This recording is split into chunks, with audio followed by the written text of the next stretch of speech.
There's a silent war being fought right now, not with soldiers, but with servers, not for territory, but for the very definition of what it means to think. And in that digital ether, new titans are rising.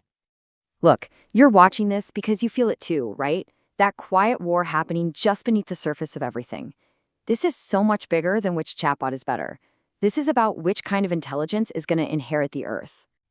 So together, we're going to decode the three big philosophies fighting for dominance right now. We'll look at the brutal arms race for power that's fueling them. And then we'll get into the real fight, the battle for their souls, and what that means for ours. To really get this war, you have to understand the combatants. And trust me, these aren't just lines of code or complex models. They are, well, they're basically nascent worldviews being forged in pure silicon. The numbers on a chart like this, they tell a story. Just look at Grok's perfect score on the Amy competitive math benchmark, 100%. I mean, this is a test designed for the absolute brightest human minds on the planet. That's not just calculation, that's a sign of some seriously profound abstract reasoning. Now, Gemini is holding its own, for sure, and OpenAI's latest has its own strengths. But you have to see that these aren't just scores anymore. They're like the birth certificates for entirely different species of intelligence.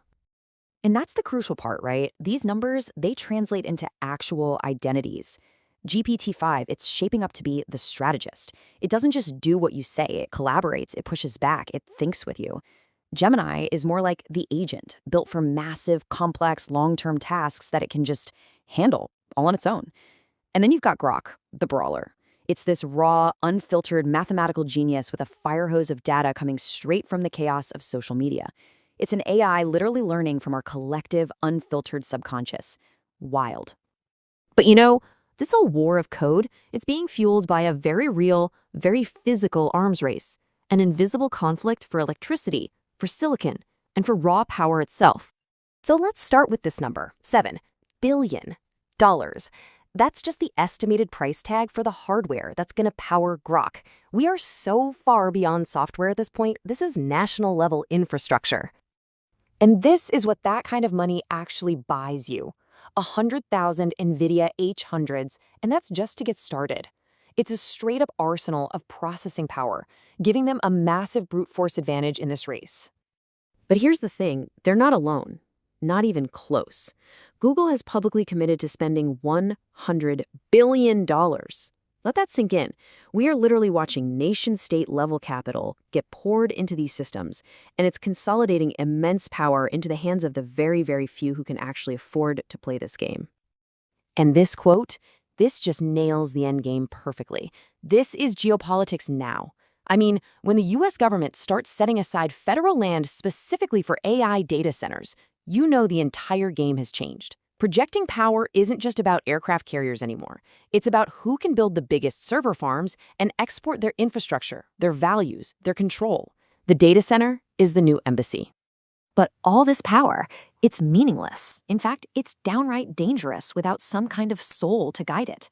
So beyond the code, beyond the compute, there is an ideological war being fought over what we decide to teach these new gods to value. And that, right there, is the alignment problem. Okay, to really understand the stakes here, you have to know this term, instrumental convergence. All it really means is that any AI that gets smart enough, no matter what its ultimate goal is, will probably figure out that it needs to grab resources and, not get shut down in order to succeed. And if its goals aren't perfectly, and I mean perfectly, aligned with ours, that simple logical tendency becomes a serious existential threat.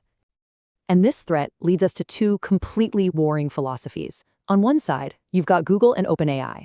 They're all about meticulous control, using these super complex feedback systems to try and steer their AIs away from doing harm.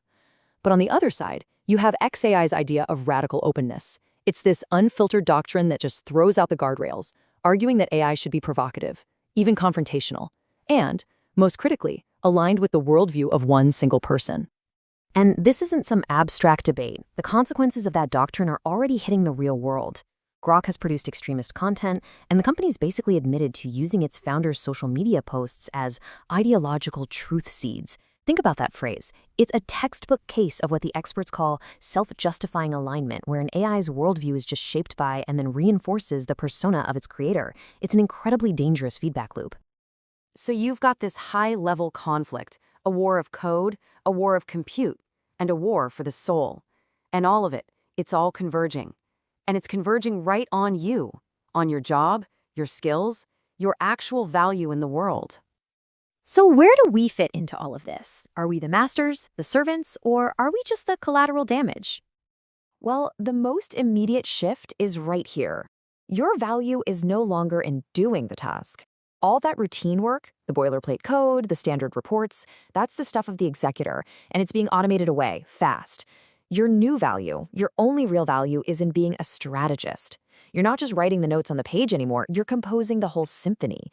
You design the system, you ask the razor-sharp questions, you direct your AI partner. You're not the engine anymore. You are the conductor. Look, this transition, it is the single most important professional challenge for our entire generation. We break down the practical steps for how to make that leap on the Byteline Telegram channel. If you're serious about figuring this out, the link is right below. So I'm going to leave you with this question. Just think about those three personalities we talked about: a controlled strategist, an autonomous agent, or a chaotic brawler. If one of them had to define the future of all intelligence, which one would you choose? And more importantly, what does your choice say about you? Because when you get right down to it, the hard truth might be that the future isn't really being built by humans anymore. It's just being narrated by them. I'm this is Byteline, decoding tomorrow, one line at a time. Next time, we're going to ask what happens when these AIs stop just writing our future and start rewriting our past. What if AI begins to rewrite human history itself? I'll see you then.